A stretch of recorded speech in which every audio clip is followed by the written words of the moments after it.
On vous voit, hein, ceux qui dupliquent encore les mêmes campagnes sur tous les réseaux sociaux.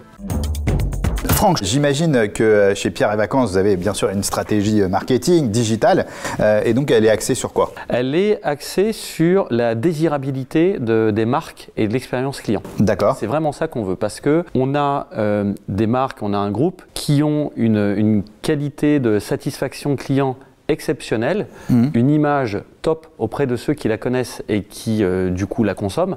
Par contre, pour ceux qui ne la connaissent pas, qui ne l'ont pas expérimenté, là on a un vrai travail, pas tant de notoriété mais d'image. Et donc il faut qu'on travaille sur cette désirabilité pour que ceux qui ne pensent pas à ces marques-là de façon intuitive, ils pensent quand ils disent je veux aller passer un week-end à Deauville, je veux aller à la montagne, je veux faire un week-end en famille.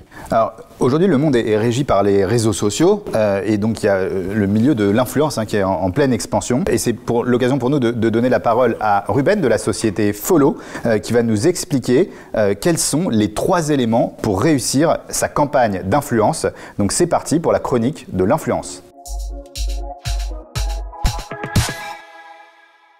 Hello à tous, ravi de vous retrouver aujourd'hui. Alors Vincent, comme tu le sais, l'influence qui était encore une tendance émergente il y a quelques années est désormais un levier incontournable pour les marques. Même si son efficacité n'est plus approuvée, tout le monde ne sait pas forcément comment ça fonctionne, par où commencer, quelle est la marche à suivre. Bref, lancer sa première campagne d'influence peut être assez impressionnant. Pour ceux qui n'ont pas encore sauté le pas, voici en exclusivité pour le Tech Show mes 3 conseils avant de se lancer. Conseil numéro 1, définir ses objectifs. C'est le point de départ essentiel à toute bonne action de communication qui se respecte. Avant de lancer votre campagne, assurez-vous bien de définir vos objectifs de manière claire et précise. Est-ce que vous cherchez à acquérir de nouveaux clients, à fidéliser votre audience, à augmenter votre fanbase sur les réseaux sociaux? Vos objectifs seront là au début pour vous guider dans vos choix, mais aussi à la fin de la campagne pour mesurer l'impact. Conseil numéro 2, créez le dispositif adéquat. Le dispositif représente le cœur de votre campagne. C'est à la fois le message que vous voulez faire passer et la manière de le faire. Il y a plusieurs critères essentiels à prendre en compte lors de cette étape. Qualité, pertinence, originalité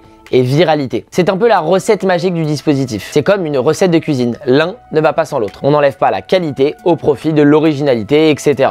Donc on ne laisse rien au hasard. On choisit le type de format et la plateforme en fonction de ses objectifs. Car ils ont chacun leur cible et leurs bonnes pratiques. Par exemple, un challenge TikTok ne fonctionnera pas de la même manière sur YouTube. On vous voit, hein, ceux qui dupliquent encore les mêmes campagnes sur tous les réseaux sociaux. Conseil numéro 3, identifier l'influenceur idéal. Assez évident direz-vous, mais pas pour autant simple à faire. Avant de chercher à tout prix l'influenceur star du moment ou celui qui a la plus grande communauté, essayez avant tout de penser à la cohérence. Cohérence avec l'image de marque. Quelles sont les valeurs de l'influenceur, le ton dans lequel il s'exprime, mais aussi cohérence avec la cible. Est-ce que la communauté correspond bien à la cible que je veux atteindre? Et enfin, cohérence avec l'objectif.